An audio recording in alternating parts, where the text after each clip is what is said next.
आवाज आ रही है अच्छे से अस्मी? और बाकी बच्चे देख? Yes sir. ठीक है।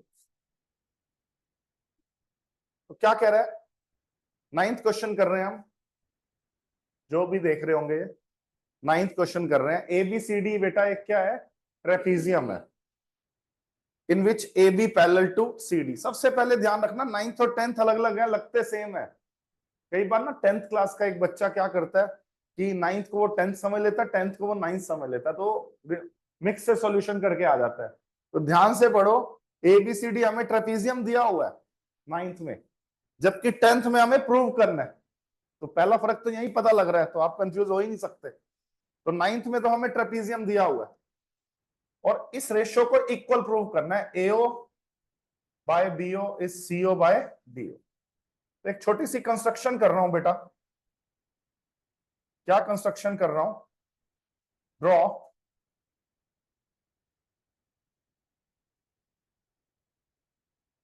Okay parallel to A B, कुछ भी लिख सकते हो नाम, draw okay parallel to A B. इसमें ओके को ए बी के पैरेलल ड्रॉ कर दिया। अच्छा बताओ, ओके ए बी के पैरेलल ड्रॉ किया है, ए बी की खुद किसके पैरेलल है? सीडी के। तो ओके सीडी के ऑटोमेटिकली हो गया। तो भले ही यहां पे भी लिख सकते हो, draw okay parallel to A B parallel to C D, ये साथ साथ ही लिख दो, बाद में फिर बार बार प्रूव करने की जरूरत नहीं पड़ेगी। ठीक है, हो गया। अब हम अपना प्रूफ करते हैं, बड़ा सिंपल है, बहुत ज्यादा सिंपल है, आपको बड़ा आसान लगेगा। अब ट्रेंगल किस हिसाब से उठाते हैं कि कौन सी लाइन किसके पैरेलल है, आपको ट्रिक तो पता ही है यार। ओके अगर ए बी के पैरेलल है, क्या बोला? ओके अगर ए बी के पैरेलल है तो क्या होगा फिर बताओ? अगर ओके ए बी के पैरेलल है तो कौन सी ट्रायंगल उठानी पड़ेगी मुझे? A D, A D B. एक बार एडी बी भी उठाएंगे और एक बार एडी सी भी उठाएंगे। बिल्कुल सही कह रहे हैं, कई बच्चों ने एडी सी बोला है, बिल्कुल सही बोला है। क्योंकि अगर मैं O K parallel to A B देखता हूं तो फिर तो मुझे ए बी डी उठानी पड़ेगी, और मैंने ध्यान से देखा यार ओके सी डी के भी पैरेलल है, तब मैं कौन सी ट्रायंगल उठा लूंगा? तो बिल्कुल सही कह रहे हो। अभी फिलहाल के लिए मैं क्या कह रहा हूं, ओके ए बी के पैरेलल है, तो दिख रहा है ये कौन सी ट्रायंगल में हो रहा है? आपको ट्रिक पता है, एडीबी। तो पहले मैं लिखूंगा, क्या लिखूंगा बच्चों? In triangle A D B. ठीक है बच्चों, O K parallel to A B. क्यों है ये? By construction, by construction. तो बताइए बेटा, अगर O K parallel to A B है तो बीपीटी लगाएंगे हम। क्या लगाएंगे बेटा? तो बीपीटी लगाएंगे अगर O K parallel to A B है तो क्या बाय क्या? डीके। हाँ, डीके बाय ए के, डीके बाय ए के। किसके इक्वल होगा डीके बाय ए के बच्चों? डीओ बाय ओबी। शाबाश, हाँ या ना? तो अब हाफ नंबर क्यों काट लें हम आपका?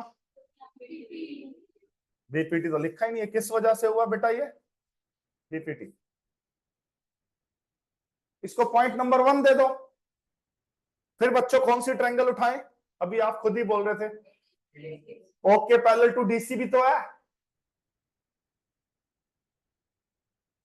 ये येलो वाली,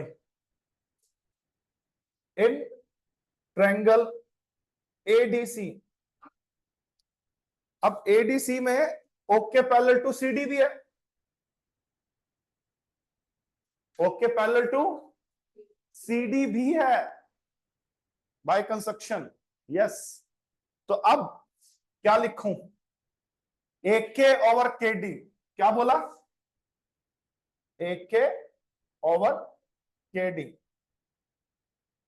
is equal to AO over OC. अब ध्यान से देखना, पहली रेशो में डीके ओवर एके आया है ना, और दूसरी रेशो में तो फर्क क्या है? उल्टा कर रखा है बस। कॉमन जो चीज है, इधर कॉमन डीके, इधर डीके बाय एके है, उधर एके बाय केडी है। तो इसको क्या कर दो, रेशो को उल्टा लिख दो। तो उल्टा लिखने के लिए मैं क्या वर्ड यूज करता हूं?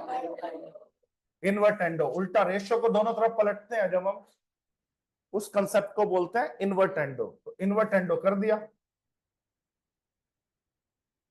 जैसे इन्वर्टेंडो किया तो के डी बाय ए के इज इक्वल टू व्हाट, उधर से भी उल्टा करो रेशियो को, ओ सी बाय एओ। पॉइंट नंबर 2, तो 1 और 2 में कॉमन चीज क्या है, डी के बाय एक के है ना।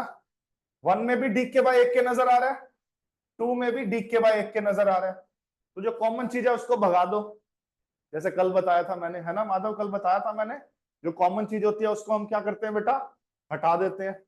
तो क्या आ जाएगा बेटा, फ्रॉम 1 and 2 क्या आ जाएगा माधव बताओ।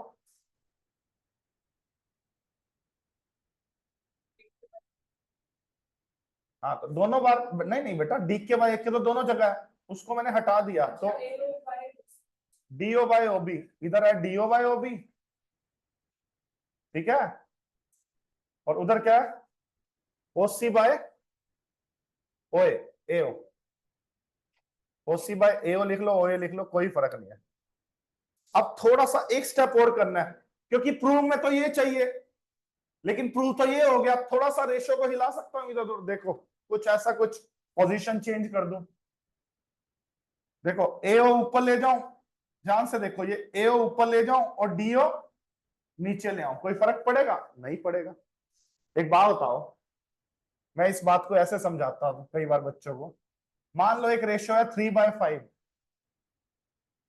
और एक रेशियो है 18/30, क्या ये दोनों रेशियो इक्वल है, हाँ। 3/5 18/30 मतलब 18/30 3/5 ही तो होता है, करके देखो 6 3 8।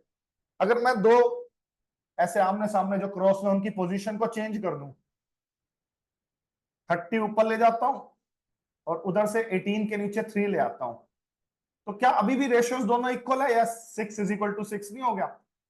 इक्वालिटी का साइन तो चेंज नहीं किया ना, रेशियो भले ही बदल गई लेकिन रेशियो इक्वल तो है ना।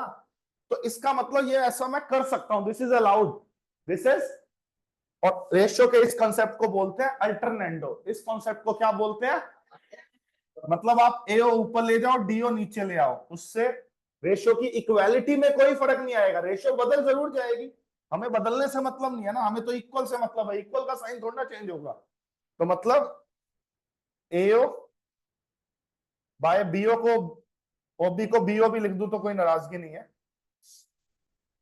और ओसी को सीओ लिख दूं तो तब भी कोई नाराजगी नहीं है। एओ ऊपर ले आया था, डीओ नीचे ले आया था, यही हमें प्रूव करना था, देखो हेंस